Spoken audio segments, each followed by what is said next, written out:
Good morning, everybody.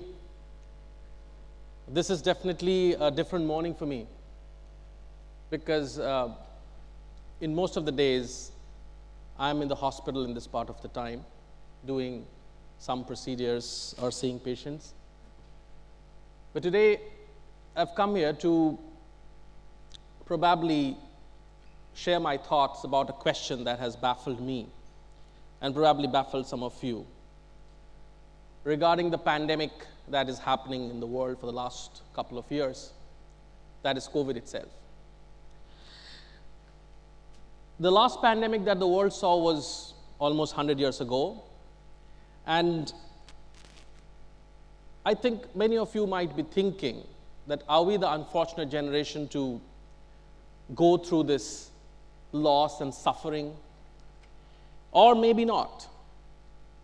Maybe we are fortunate because there's a sea change that's happening in the world around us, and it has still not completely unfolded.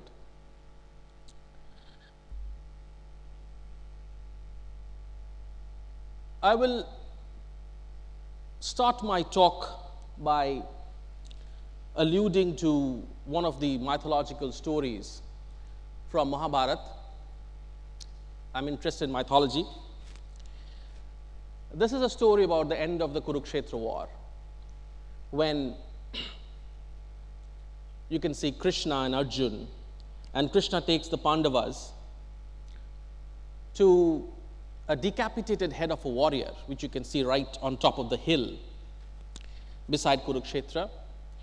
This head belongs to Barbarik, who is the grandson of Bhim, and he was sitting on the top of this hill to see the whole of the war from a completely different bird's viewpoint.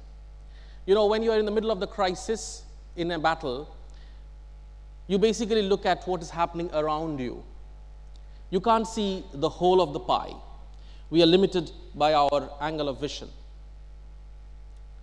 Barbarik could see what happened in all corners of the battlefield, and that was his advantage.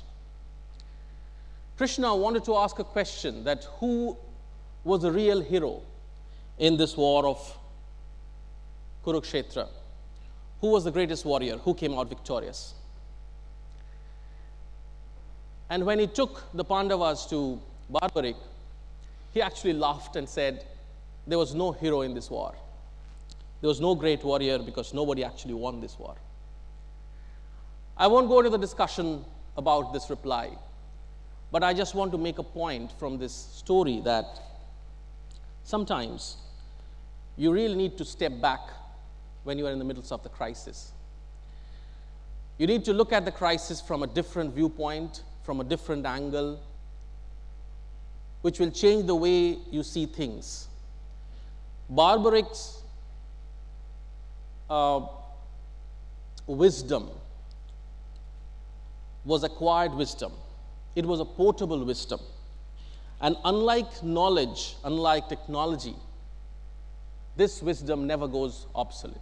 An American philosopher, Thoreau, once said that if you cannot change the world around you, change the way how you see it. We will learn a little bit from the history of pandemics today. The painting that you are seeing is from Rome, 531 CE, many, many years ago, thousands of years ago, when Rome was affected by plague. It started from Rome, went across the world, and it almost wiped out half of the world's population. And plague has affected the human race again and again, time and again. After that, 13th century in Europe, then the Great Black Death of London, which continued for 300 long years, every 10 years. And after the plague of Europe and London, something happened which changed the world after that. The Industrial Revolution came right after the end of these pandemics. The world saw the end of slavery. There was a boost of economy. And similar things happened after the smallpox epidemic ended with the discovery of vaccine by Edward Jenner. From that, the saga of vaccination started.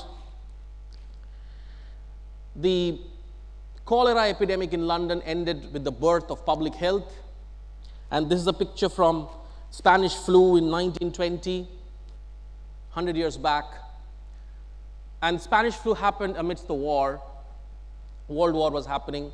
People were flocking from place to place, from country to country, not only troops, but citizens, civilians.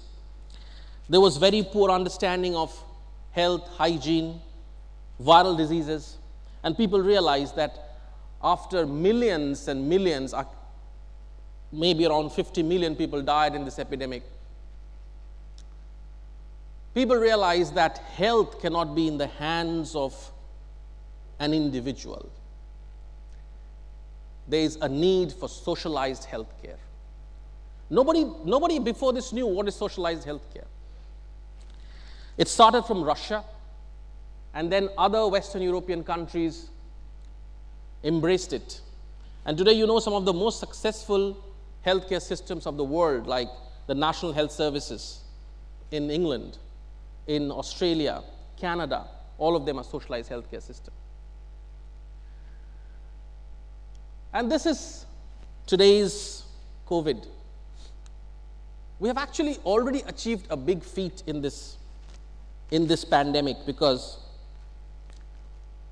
never in the history of mankind people were successful, or scientists were successful in developing a vaccine within few months' time and rolling it out to millions of common man, proving it to be effective and safe, and using technologies like the mRNA technologies and DNA technologies, which has never been used in vaccine production before, or at least not used in this scale. Look at this gentleman. William Shakespeare, during one of the plague epidemics when the London theatres were shut down, within less than a year's span, he could write 3 big plays: King Lear, Macbeth, Antony Cleopatra. Greatest thinkers of history have produced their most lasting creativities during these periods of lockdown, shutdown, and pandemics. This is a self-portrait by artist Edward Munch, a very famous impressionist artist, painting himself sitting beside his sick bed after suffering from Spanish flu. Similarly, when Cambridge was shut down, Newton wrote his theories of optics, and there are many more. COVID or any pandemic, they are a greatest leveler. They are extremely democratic. It doesn't differentiate between your social importance, your economic status, whether you're rich or poor, doesn't matter. You are the same in front of Mother Nature. This is the British Prime Minister David Lloyd George, and this is the current Prime Minister Boris Johnson. Both of them suffered from Spanish flu and COVID respectively, and fortunately survived. You know, all these epidemics and pandemics, they humble us. They unmoors us. They make us feel very small in this whole cosmos. And it reminds us that if we play with nature, if we abuse nature, these pandemics will strike us again and again. The question arises is, how do we harness this uncertainty? All of us are not William Shakespeare, neither are we Edward Munch. So what do we do? How do we come out of this tunnel of depression? How do we survive with sanity? This question was answered by Stoic philosophers in ancient Rome. This statue that you're seeing is of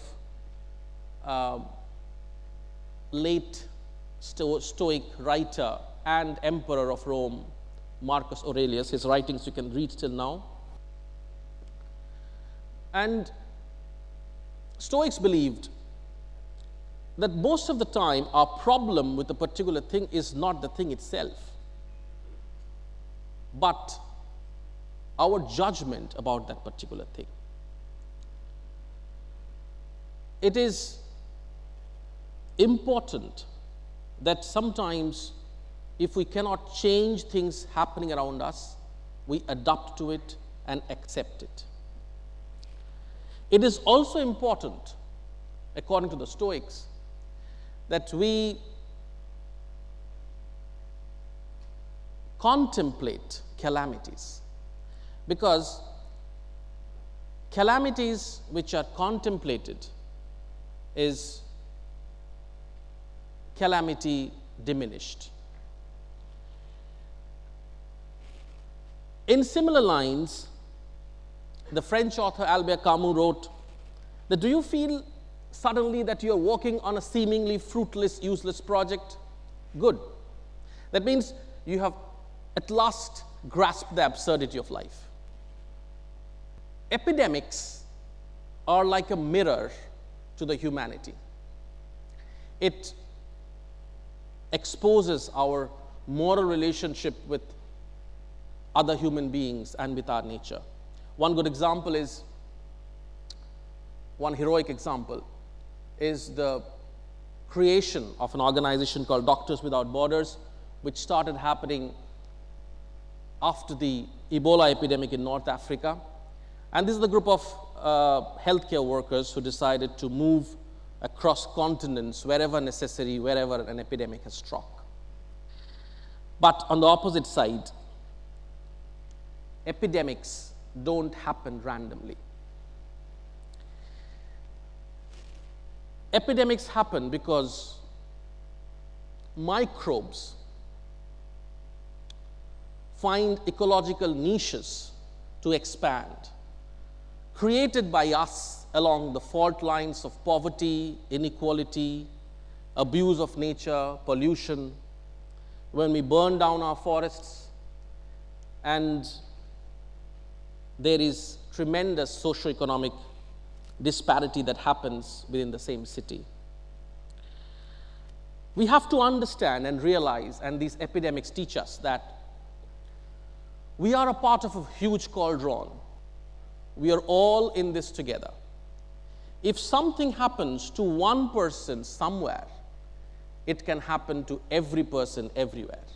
Because you were sleeping on that night when few people got struck with COVID in the district of Wuhan. You had no clue that it's going to come to this particular city within next few months' time. So we have to be more responsible, more cautious about the way we lead our life. We have to think. This is a time to think. Pause. We have got enough time now in these lockdowns and shutdowns to ask ourselves the question that we all want to return to normal life, but have we ever stopped to define normalcy? It's time to adapt. It's time to diversify our options. It's time to look beyond, pause, reset, and reinvent. And it's also time to invest in working across borders, across boundaries. It's not important where we work. It's important what we work, what we create. It's important that we work in a structure which is more inclusive, which is going to add value to all the stakeholders. And COVID has already started seeing positives. We have started seeing that pollution has started coming down. People have more time for their family. People have time to reinvent themselves, their passions, their hobbies. Nobody gave them this time before. And all of this has happened because you got a break, a pause to think.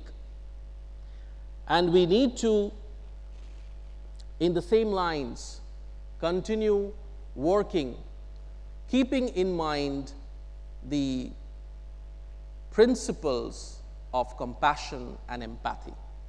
I'm sure, just like any other pandemic and epidemic, COVID will also change the world in such a way that you cannot imagine.